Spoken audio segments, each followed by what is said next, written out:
Beautiful day, Patriots. How are you? Today we're going to talk about quite an interesting Mandela effect that's with the Holy Bible.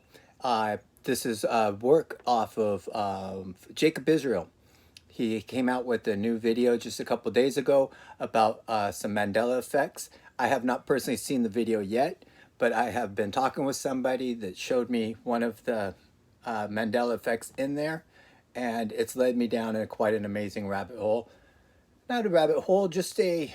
We'll get there, okay? Yes, and but Jacob Israel, he's on the YouTube and Twitter.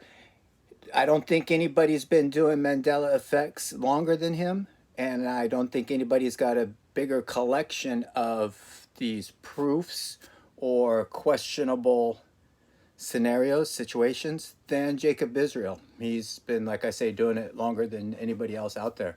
So this is his newest ones, and it was talking about Bible verses. And so I'll say it, and then I'll let you fill in the blank in your head as how you remember it. And let's see, it was, here we go, Matthew 9:17. Neither do men put new wine into old,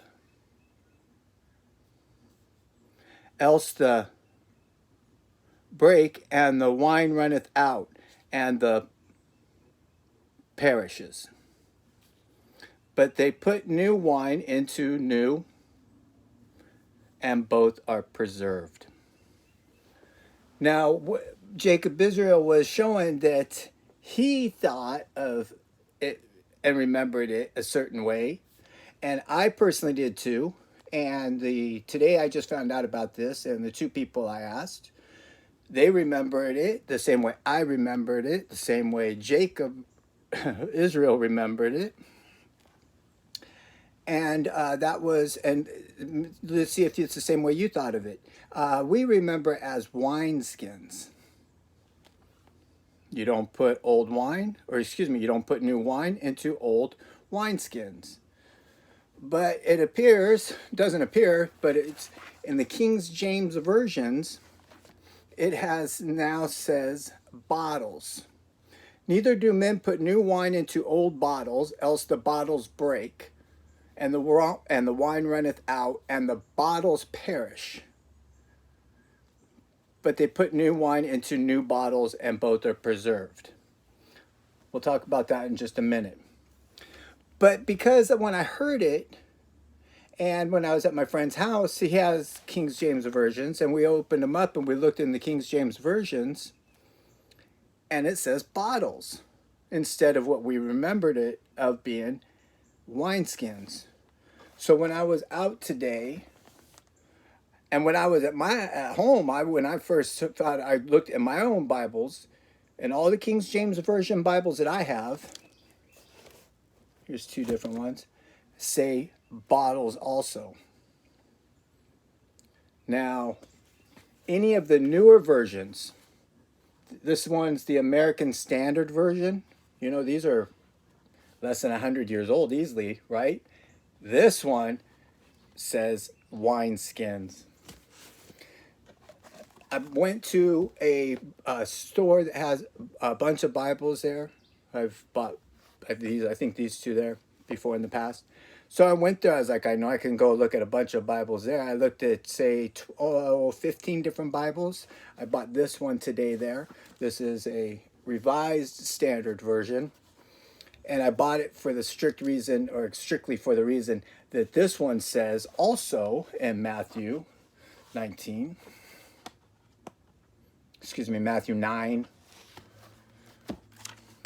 anyways, 9:17, wineskins, and this one also. So the newer versions say wineskin. The King James Version says bottles. Now, in Google, forgive me for using Google here on this, but when we look up wine bottles for wine bottles, you can't find that in my dictionaries, and I've got pretty good dictionaries, and can't find wine bottles.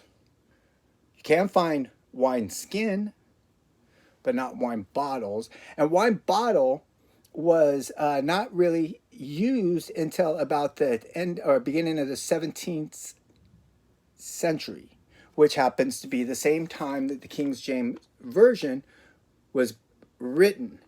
So wine started being stored in wine bottles the same time King James Version wrote his Bible, which says and uses the word Bible. Uses the word bottle. Now, in the newer versions, it's wineskins, okay? And why would we be using wineskins and translating that from the word bottle? Because these newer ones are translations from the King James Version. This one for surely says exactly that. That's why I bought it. It says that it's a transcript of the King James 1611, beginning of the 17th century. And so it's odd that that would be the translation from the word bottle, that now in the 19th century, the 20th century, we're in the 21st now, the 20th century, they would write wineskin from the translation of the word bottle when we now use the word and actually use bottles all the time. I digress. In a wineskin, though, once it's used, and it would be the whole animal would be a wineskin. They'd fill it up full, huge of wine, the whole animal. And then once it was used and transported and to the place it was at, then it could be put into smaller vessels. Correct? So then that wine skin would be no longer usable for the wine. I'm sure they could be used for many other things. Doesn't have to be for liquids. Could be recycled for many other things. But for wine, it was no longer recyclable. Now here it says bottles in the King James Version. And what's odd about it, it says, neither man put new wine into old bottles, else the bottles break, and the wine runneth out, and the bottles perish. How does a bottle perish because of old wine? Was their glass different? They've been making glass 200-300 years before Jesus for other things, but for glasses and drinking and stuff, but maybe not for transporting wine like we do now. So why would a bottle perish? So this is where it gets into that Mandela effect. But it's also just a translation difference also. But in my mind, I would think it would be just the opposite. That the King James older versions would be the ones that were saying wineskins, and these would say bottles, but then it would be not a Mandela effect because of the fact that it would go along with the times. So it's kind of an odd reverse mirror of a translation from the Bibles, which really got me going kind of silly. Because now, the old parable is the facts of the wine, okay, the wineskin, but the parable is that when we become saved and are baptized and believers in Christ, we become new creatures. The old man dies, and we can't bring our new ways into an old vessel that does the same things. Okay, that's the parable. Hopefully you're familiar enough with it that I don't have to go too much further. But now listen to this. This is odd because now this is a weird flip-flop of this parable. And wineskins, which is now in the newer versions, you can't see through wineskins, correct? But in glass, you can see the wine and the product itself, right? So here's what's odd about this being a weird mirror, Mandela mirror, is because now the new one with the if we've got AI and they're putting that into people's vessels, because we are the temple,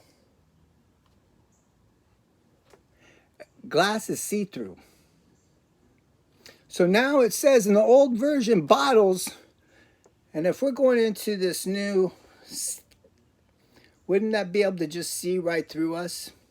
And our wine, our oil, our soul, our essence of who we are, would that be see-through for this new technology? Which, once again, if you've been following me, we ought to know it's not new technology.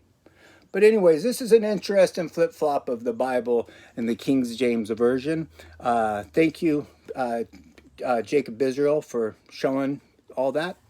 God bless you, God bless the world, and God bless me.